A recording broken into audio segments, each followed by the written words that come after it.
Olá, boa noite, Lara, boa noite, todo mundo. Boa noite, Sandra. Boa noite, pessoal. Sejam muito bem-vindos aí ao nosso Evangelho no Lar, né? Toda terça-feira, às 18h30. É uma alegria tê-los aqui conosco.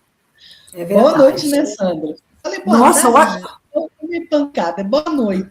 não, é boa noite, tá certo. E hoje é dia 21, né? Então ainda teremos mais um Evangelho em Julho. É que eu ia falar, nossa, é o último? Não, eu estou olhando a data que hoje é 21, ainda teremos mais um. Tá voando o tempo, é isso, sabe? Tá É assustador, verdade. todo mundo comentando, né? Lara, nós já estamos com o Sinésio aqui, vamos falar oi, Sinésio, oi, meu querido SS, Sandro e Sinésio, a gente faz uma festa com isso, Lara, boa noite, seja muito bem-vindo, meu querido. Eu também coloquei uma boa noite para todos, a Leila Hecker, querida amiga, boa noite a todos, e bom evangelho para nós, sim, bom evangelho para nós. A Cleide Brunelli também, boa noite a todos, Barbacena, Minas Gerais. A Rosane Leite, boa noite, Rosane, que bom você aqui. Maria Luísa, aquela minha priminha, está aqui de novo, coisa boa, boa noite, pessoal, boa noite, prima. E o Jefferson também, boa noite, Lara e Sandra, estamos presentes para mais um Evangelho no Lar. Bem-vindo sempre, né, Jefferson? Muito bom. E nós, meus queridos, hoje a Lara vai falar para nós sobre o capítulo 3, Há Muitas Moradas na Casa do Meu Pai. O item vai ser o 9, porque ela dividiu o parágrafo, né, Lara? Vai ser o segundo Isso. parágrafo hoje, Segundo parágrafo. porque são parágrafos muito, muito importantes, né? Mesmo que ela faça a leitura de todos, ela vai se deter mais no segundo parágrafo, né, Lara? E Isso. outra coisa, meus queridos, nós vamos pedir, como sempre, para que vocês se inscrevam no canal, se não forem inscritos, e se forem, por favor, chamem, convidem as pessoas, se você gostar, convidem as pessoas. Esse canal está cheio de programa novo, coisas lindas que vale a pena a gente assistir. Eu estava assistindo e pensando o quanto que a gente estuda e o quanto que a gente tem tanto a aprender. Isso foi um pensamento meu hoje à tarde. Eu estava aqui na cozinha e eu estava ouvindo, e era a Lara, e eu pensando assim, meu Deus, tanto, há quantos anos eu estudo, e assim, eu aprendo coisa todo dia, porque eu não sou mais aquela Sandra imatura.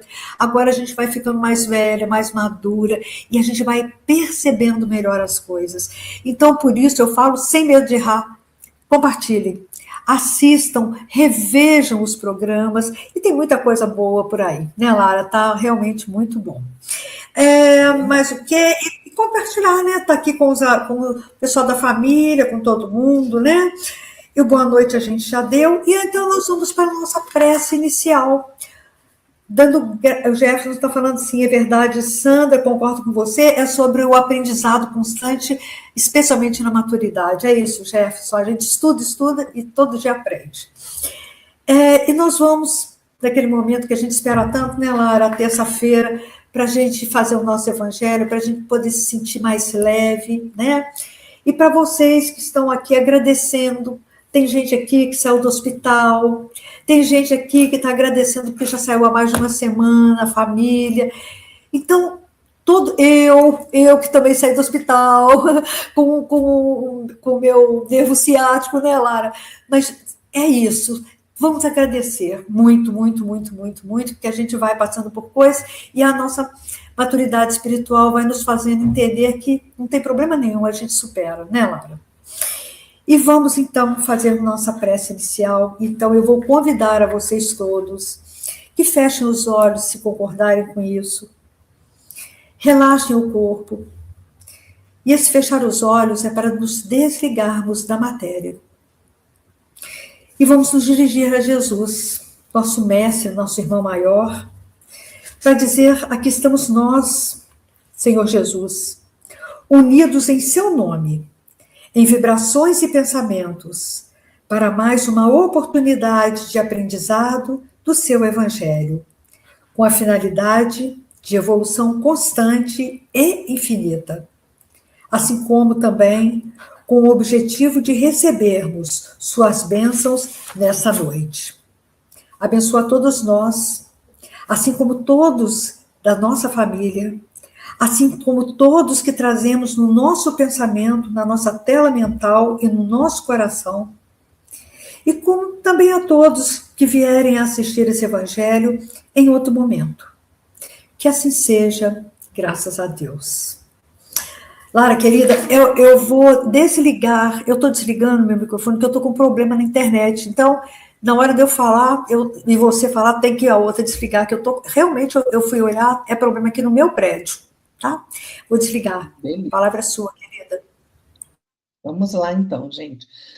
Né, como a Sandra disse, nós estamos no capítulo 3, há muitas moradas na casa de meu pai, e o item 9, Kardec está falando dos mundos superiores, né? E Kardec está descrevendo ali como é a vida no mundo superior, e ele vai continuar dizendo assim: a pouca resistência que a matéria oferece aos espíritos já bastante adiantados facilita o desenvolvimento dos corpos e abrevia ou quase anula o período da infância. Veja que interessante, né? A infância, no mundo superior, né, ela é curta. Né? Olha a infância que a gente tem aqui, que a gente nasce, vem ao plano material completamente dependente dos nossos pais. Né? Nós não falamos, nós não conseguimos nos locomover, né? Carequinha, desdentado, né? Então nós somos completamente dependentes. No mundo superior, não é assim, né?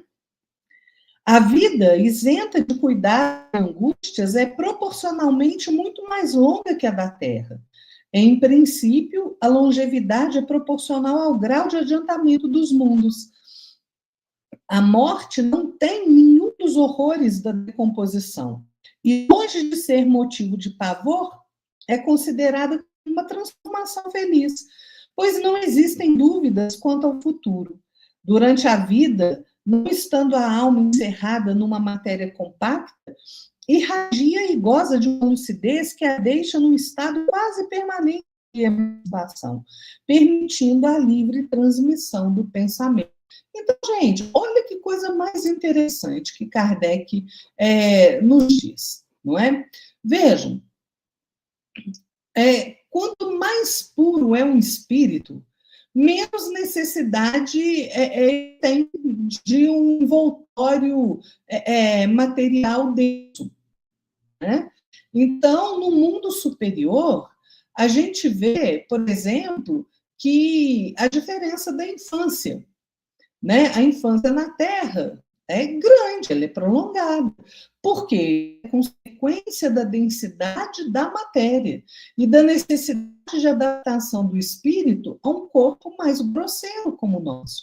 Nos mundos superiores, o espírito ele já traz o domínio de si mesmo. Então, o corpo não é uma prisão, como é para nós. É um instrumento dócil. Então, a criança desperta muito rapidamente para a consciência plena. Veja que coisa mais interessante. Isso significa que a infância, né, aquele período de fragilidade, de dependência, é uma condição de mundo inferior como o nosso. Quanto mais elevado o mundo, mais cedo o espírito assume pleno controle do seu veículo corporal. Né? Kardec coloca, né, dessa não tem necessidade desses cuidados, da angústia, que a vida é mais longa. No livro A Gênese, Kardec vai explicar que a longevidade é um prêmio. Né? Quanto mais o mundo se depura, menos o corpo se deteriora. Então, as doenças desaparecem, as necessidades se reduzem e a vida se prolonga naturalmente. A vida longa nos mundos superiores não é nem castigo, como para nós parece, né? É uma bênção, porque cada momento é um momento de progresso e de alegria para esses espíritos. Não existe o desgaste prematuro, que as paixões inferiores, né, causam no nosso organismo, não existe o sofrimento que existem aqui na Terra, então o corpo se mantém jovem por muito mais tempo. A morte chega quando o espírito está pronto, né, para um novo passo, né? Então, menos matéria, menos desgaste, vida mais longa, né?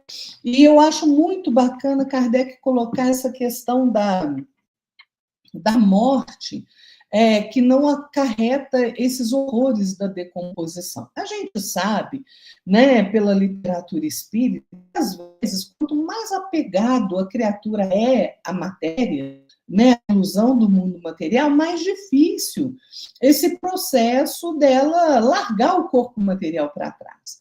Né? Então, tem inúmeros casos aí na literatura espírita de que, quando às vezes a pessoa é muito apegada, ela está ali, morreu, né? E ela não consegue largar o corpo.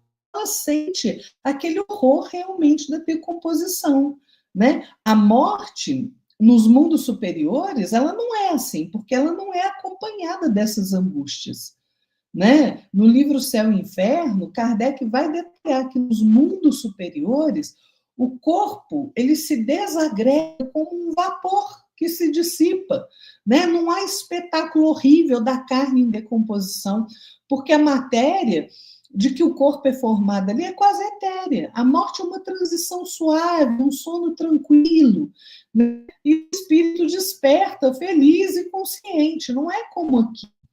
Né? A morte nos mundos elevados, Leon Denis coloca lindamente, né? Ele fala que é como um desfolhar de uma flor. Né? Isso é muito bonito, porque o corpo ele se desfaz sem violência. O espírito no mundo superior, que já está consciente da sua imortalidade, ele assiste a essa transformação com serenidade, sem o terror da morte, porque não há dúvidas sobre a imortalidade, sobre o porvir, sobre o amanhã. Né? Então, a alma ela pode emancipar do corpo durante o sono, mas nos mundos superiores essa emancipação é quase permanente, porque a matéria não constringe o espírito. No livro A Gênese, novamente, Kardec desenvolve essa questão, diz que quando a matéria é menos densa, o espírito a domina de forma mais fácil. Então, a lucidez é constante. A comunicação entre os espíritos se faz pelo pensamento, sem necessidade de palavra. Né? Então, é muito mais fácil. A alma, não tendo o corpo grosseiro para constringi-la, né? Ela se expande, realmente ela tem mais lucidez. Né? Ela se coloca ali quase que num estado permanente de emancipação, de libertação, né? Então, isso é muito bacana, gente, da gente perceber. Então, vejam, esse trecho, esse item 9 de Kardec, né, não é uma descrição de um futuro distante. Ele tem implicações práticas para a nossa vida, né? Ou seja, a infância tem que ser enxergada como oportunidade. Nos mundos superiores, a infância é curta, na Terra ela é longa, isso não é um acidente. É o tempo que o espírito encarnado precisa para aprender, para se desenvolver, para se preparar. Cada fase da infância tem um propósito educativo. O sofrimento é temporário aqui na Terra, a vida é cheia de cuidados, de angústias, é característica de mundo inferior, não é o estado normal da criação. Né? O sofrimento tem prazo de validade. Quando o espírito se eleva, o sofrimento cessa. Então, a certeza da imortalidade, que é aí o maior tormento da morte, né? Esse, não saber o que vai acontecer, a doutrina espírita explica. Né? Gente, é pelo estudo, pela fé raciocinada, pela experiência espiritual, que a gente vai construindo essa certeza. Né? Então, olha, este é um retrato do nosso futuro. Habitar mundos superiores.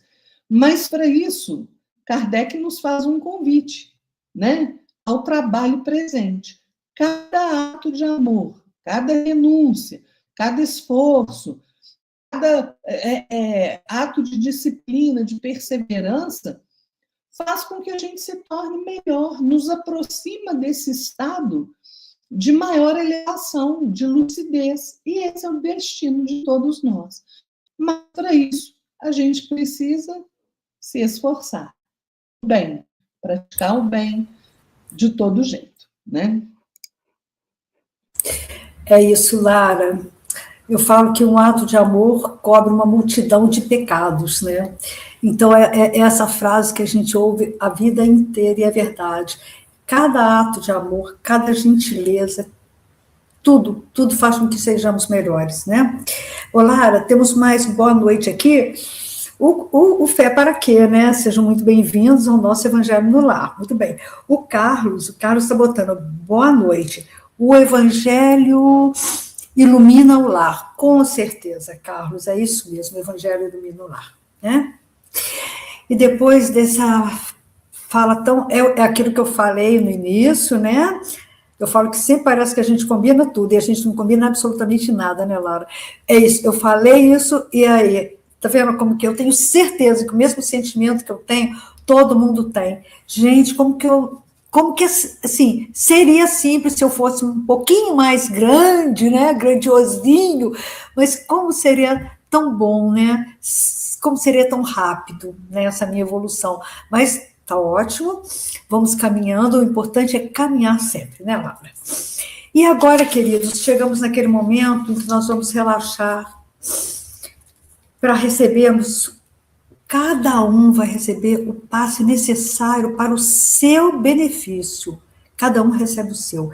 E essa água que está ao nosso lado, como sempre, ela também vai ser frutificada, e ela vai servir de remédio para o corpo e para o espírito. Para que possamos relaxar para começar nosso momento de recebimento de bênçãos, eu vou ler um texto chamado Oramos. É do Emmanuel, Psicografia do Chico. É do livro Coragem. É muito lindo. Se alguém quiser ler depois. Senhor, não te pedimos a isenção das provas necessárias, mas apelamos para a sua misericórdia, a fim de que as nossas forças consigam superá-las. Não te rogamos a supressão dos problemas que nos afligem a estrada. No entanto, esperamos o apoio do teu amor, para que lhes confiramos a devida solução com base em nosso próprio esforço. Não te solicitamos o afastamento dos adversários, que nos entravam os passos e obscurecem o caminho. Todavia, contamos com o teu amparo de modo que aprendamos a acatá-los, aproveitando-lhes o concurso.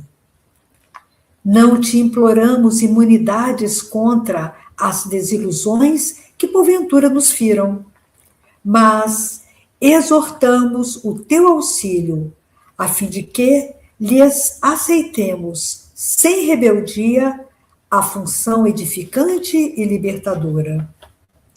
Não te suplicamos para que se nos livre o coração de penas e lágrimas. Contudo, rogamos a tua benevolência para que venhamos a sobreestar-lhes o amargor, assimilando-lhes as lições.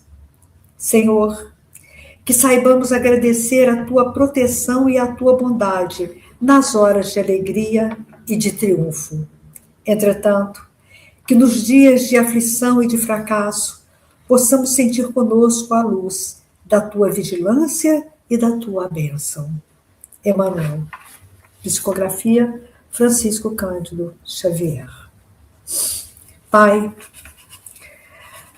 não me canso e não nos cansamos de agradecer por tantas maravilhas que são derramadas sobre nós, sobre cada um de nós e sobre as nossas famílias. Por maiores que sejam os desafios e as provações, maior ainda é a nossa certeza de que há um Deus, um Pai misericordioso e bom, que nos ama, não nos desampara e que faz com que as nossas lutas estejam cada vez mais perto do fim. Especialmente hoje, nós agradecemos por nos fortalecer, reconhecendo a importância e o sentido de tudo o que acontece nas nossas vidas. Pedimos que cuide de nós, que nos abençoe e que os anjos do céu sejam nosso escudo e nossa condução. Ampara-nos, Senhor, nos nossos momentos de fragilidade, de doença, de tristeza, de perda de entes queridos, enfim, nos momentos de nossas provações. Que todos que estão presentes aqui neste Evangelho no Lar, assim como todos que trazemos na nossa tela mental e em nossos corações, possam receber as bênçãos necessárias para o refazimento físico e espiritual. Que estas águas que estão ao nosso lado possam receber os fluidos necessários para nos servirem de remédio para o corpo e para o espírito. Vamos pedir, como sempre, Senhor, de modo muito especial, para os nossos irmãos que se encontram em hospitais, em leitos de dor, para os desencarnados, para os que estão em asilos de toda espécie, recebendo proteção, amparo e segurança, e que Maria Santíssima, Mãe de Jesus e nossa Mãe, possa ampará-los com o teu amor. Enfim, Senhor, Pai misericordioso e bom, gratidão por termos escolhido estar aqui, quando poderíamos estar em qualquer outro lugar. Este é um sinal da nossa vontade de melhorar e evoluir sempre. E que o amor se faça em nós, que a dor desapareça de nós, que a saúde e a paz se estabeleça em nós, e que, amparados pela vossa misericórdia, sejamos dignos de sermos chamados cada vez mais filhos de Deus. Gratidão, gratidão e gratidão. Que assim seja, graças a Deus. Meus irmãos, estamos aqui, mais uma vez, agradecidos pelos passos que recebemos e pela água frutificada que está ao nosso lado, que ela possa nos servir de remédio para o corpo e para o espírito. E agora, a Lara vai fazer para nós, né, Lara, a nossa prece final. Vamos lá, né, gente? Elevar o nosso pensamento a Deus, nosso Pai, a Jesus, nosso Mestre,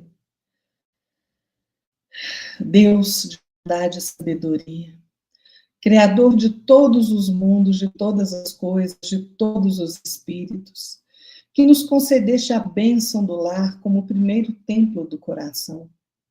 Eleva o nosso pensamento à tua infinita misericórdia. Agradecemos-te pela família, célula primeira da criação, onde a alma aprende as primeiras lições de amor, de renúncia, de perdão. Que possamos compreender à luz do Evangelho que a família tem a escola sagrada onde nos preparamos para a vida eterna. Assim como Jesus, que mesmo sendo governador espiritual do nosso planeta, honrou sua mãe, Maria, e seu pai, José, e ensinou que o amor familiar é o fundamento do amor ao próximo.